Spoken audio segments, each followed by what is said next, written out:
Aláròyé máa wí o.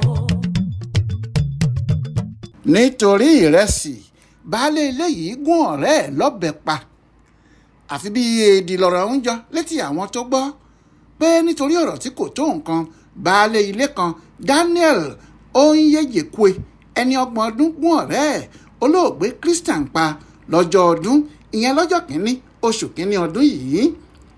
Aláròyé gbọ́ pé agbègbè kan tí wọ́n ń pè ní Ogwanja nílùú Sápẹ́lẹ́ nípínlẹ̀ Delta láwọn ọ̀rẹ́ méjì náà ń gbé.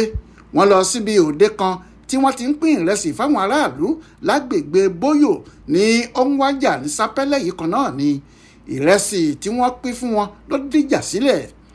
Ṣe làwọn méjèèjì ń du ìrẹsì ọ̀hún mọ́ ara wọn lọ́wọ́ nígbà tí Christian kò fẹ́ jọ̀wọ́ ìrẹsì náà fún ọ̀rẹ́ ẹ̀ ló mú kí afurasí ọ̀daràn náà pa ìgò mọ́lẹ̀ ó gún ọ̀rẹ́ ẹ̀ yánnayànna.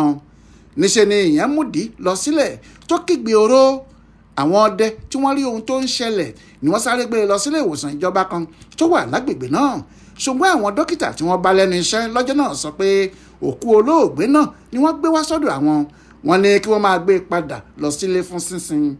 Alukoro iléeṣẹ́ ọlọ́pàá ìpínlẹ̀ ọ̀hún SP Bright Edafe tó fìdí ìṣẹ̀lẹ̀ ọ̀hún múlẹ̀ fáwọn oníròyìn lọ́jọ́bọ̀ tọ́sídẹ̀ẹ́ ọjọ́ 2 oṣù kínní ọdún yìí sọ pé ọ̀dọ̀ àwọn ọlọ́pàá tẹ̀sán Ogwanja ni afurasí ọ̀daràn náà wà báyìí tó ń ràn wọ́n lọ́wọ́ nínú ìwádìí wọn lórí ẹ̀sùn tí wọ́n fi kàn án. Àtẹ̀jáde kan tí wọ́n fi síta nípa ìṣẹ̀lẹ̀ náà ni wọ́n ti ṣàlàyé báyìí pé agbègbè kan tí wọ́n ń pè ní Bóyò ní Ogwanja nílùú Sápẹ́lẹ́ nípínlẹ̀ Delta làwọn méjèèjì lọ.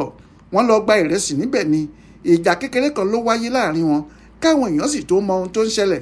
Afurasí ọ̀daràn náà ti gún ọ̀rẹ́ ẹ̀ pa. Òkú olóògbé náà wà ní mọ́ṣúárì kan nílé ìwòsàn ìjọba tó wà lágbègbè náà báyìí. Alukoro ní àwọn máa ṣèwádìí nípa ìṣẹ̀lẹ̀ ọ̀hún dáadáa táwọn sì máa fojú afurasí ọ̀daràn náà bá ilé ẹjọ́ láìpẹ́ rárá. Adéwálé Adéoyè ló ṣàkójọpọ̀ ìròyìn ọ̀hún fún Aláròyé online television.